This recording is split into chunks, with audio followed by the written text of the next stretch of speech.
आज की इस वीडियो में हम बात करने वाले हैं क्लास 7th की इंग्लिश का चैप्टर फर्स्ट जो पोएम है जो कि एनसीईआरटी बुक से संबंधित है और पोएम का नाम है द स्क्वायरल। द स्क्वायरल जो पोएम है यह क्लास 7th की एनसीईआरटी बुक की फर्स्ट पोएम है और इस पोएम के बारे में आज हम चर्चा करने वाले हैं। तो आइए इस पोएम को हम विस्तार से देखते हैं। यदि ये पोएम आपको अच्छी लगे तो अपने दोस्तों तक शेयर जरूर करिएगा। आइए इसका हम हिंदी अनुवाद देखते हैं। फर्स्ट ऑफ ऑल, पोइट जो है, जो कवि है, वो संक्षिप्त में आपको कुछ बताना चाहता है। तो ये 2 लाइनों में हम आपको बताने का प्रयास करते हैं कि कवि क्या बताना चाहता है। कवि आपसे प्रश्न भी पूछता है और आपको बताता है। क्या बताता है, देखिए। कवि पहले लाइन में बोलता है कि the squirrel you may have seen a squirrel sitting on the ground eating a nut.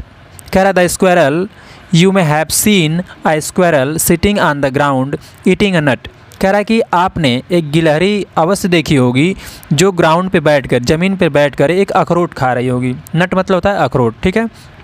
What's did it look like. कह रहा what's did it look like. तो कह रहा है कि यदि आपने देखी है गिलहरी, शायद आपने देखी जरूर होगी कि एक गिलहरी जो है ज़मीन पर बैठ करके एक अखरोट खा रही है, नट खा रही थी। तो आप पूछ रहा है कि what did it look like, तो क्या आपको कैसी दिखती थी वह, ठीक है। आगे पर पूछ रहा है, कह रहा है कि यदि आपने देखी है तो कैसी दिखती है, आपके दिमाग में इमेज बन गई। अब कह रहा है अगली लाइन में कि here is a poets description of just such A squirrel. जैसी आपने देखी है इस गिलहरी को, ऐसे आपने गिलहरी देखी है जो ज़मीन पर बैठ के नट खा रही थी, अखरोट खा रही थी। तो जैसी आपने देखी है उसी टाइप की गिलहरी का यहाँ पर कवि ने वर्णन किया है। बात समझ में आई? फिर एक बार देखिए, इसमें बता रहा है, कवि कह रहा है कि the squirrel you may have seen a squirrel sitting on the ground eating a nut. कह रहा है आपने एक गिलहरी अवश्य देखी होगी जो ज़मीन पर बैठ करके, ग्राउंड पे बैठ करके एक नट खा रही थी, यानी अखरोट खा रही थी। अब आपसे प्रश्न पूछ रहा है कि what did it look like. तो यदि आपने देखी गिलहरी को तो कैसी दिखती थी, ठीक है।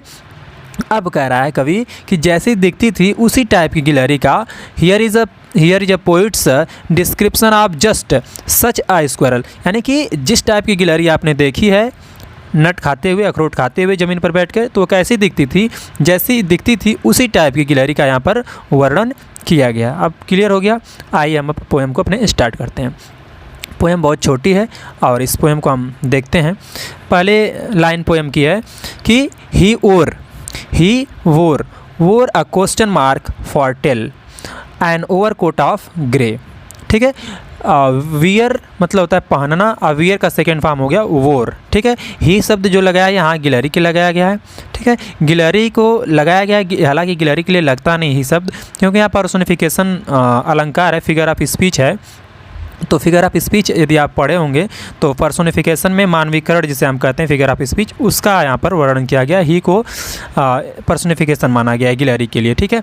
तो आप बताइएगा कि he wore a question mark for tail an overcoat of grey. तो कह रहा है कि एक जो गिलहरी है वो अपने पूंछ पर, ठीक है, एक क्वेश्चन मार्क पहने हुए है। ओवरकोट मतलब एक ओवरकोट पहने हुए है ग्रे रंग की, यानी भूरे रंग की। मतलब कहने का है ये जो गिलहरी की पूंछ आप देख रहे हैं, यहाँ पर देख रहे हैं, ये क्वेश्चन मार्क की तरह है कि नहीं। यहाँ देखिए ऐसे करके क्वेश्चन मार्क बना हुआ है ना। तो ये क्वेश्चन मार्क की तरह गिलहरी, देखिए पूंछ है बनी हुई है क्वेश्चन मार्क की तरह से। इसी गिलहरी को बता रहा है कि he wore a question mark for tail, मतलब वो जो गिलहरी है एन ओवरकोट ऑफ ग्रे। दोनों लाइन का आप देखें तब समझ पाएंगे, ठीक है। इसे हम अपना जो कलर चेंज कर लेते हैं, अब आपको अच्छे समझ में आएगा। देखिए अब कह रहा है कि he wore question mark for tail an overcoat of grey, ठीक है। कह रहा है कि वो जो गिलहरी है वो एक ग्रे रंग का ओवरकोट पहने हुए है, ठीक है, जो क्वेश्चन मार्क टाइप का है। ये जो गिलहरी के देखिए पूंछ है क्वेश्चन मार्क टाइप की बनी है। तो इसी को कह रहा है कि he wore a question mark, यानी वह एक क्वेश्चन मार्क पहने हुए फॉर टेल, अपनी पूंछ के लिए, ठीक है। एन ओवरकोट ऑफ ग्रे, यानी जो ओवरकोट है वो अपने ऊपर पहनी हुई वो ग्रे कलर की है। अर्थात कहने का मतलब है कि जो गिलहरी है एक जो ग्रे रंग की ओवरकोट पहने हुए जो कि क्वेश्चन मार्क की तरह से है। और आगे बता रहा है कि ही सैट अप, सिट मतलब होता है बैठना, सिट का सेकेंड फॉर्म हुआ सैट, ठीक है। तो ही सैट अप वह बैठी हुई है, कैसे, स्ट्रेट मतलब सीधी, और क्या कर रही है, टू ईट अ नट, और एक नट को खा रही है, यानी एक अखरोट को खा रही है, जैसा कि आप एक चित्र में देख पा रहे हैं, ठीक है, इमेज में देख पा रहे हैं।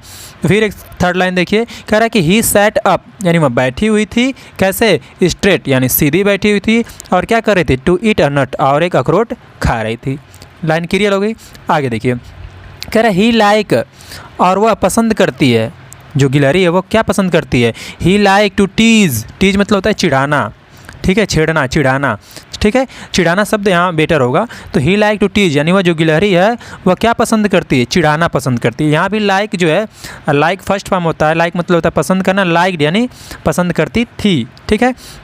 तो कह रहा है ही लाइक टू टीज, यानी वह जो गिलहरी थी वह चिढ़ाना पसंद करती थी, एंड प्ले, और खेलना पसंद करती थी, ठीक है। और कह रहा है कि एंड इफ़, और यदि, ठीक है, वी रैन, रन का सेकेंड फॉर्म, सब यहाँ पास्ट में दिया गया है, ठीक है, पूरा सेंटेंस पास्ट में है। कह रहा है एंड, और इफ़ वी रैन, और यदि हम दौड़ते थे, अराउंड हिज ट्री, उसकी पेड़ की चारों तरफ, यानी जो इस पर गिलहरी बैठी हुई है, बच्चे बता रहे हैं इसमें कि यदि हम उसके गिलहरी के पेड़ की चारों तरफ आगे दौड़ते थे, तो he went the other way, तो वह क्या चली जाती थी, वह दूसरी तरफ चली जाती थी, दूसरे रास्ते चली जाती थी।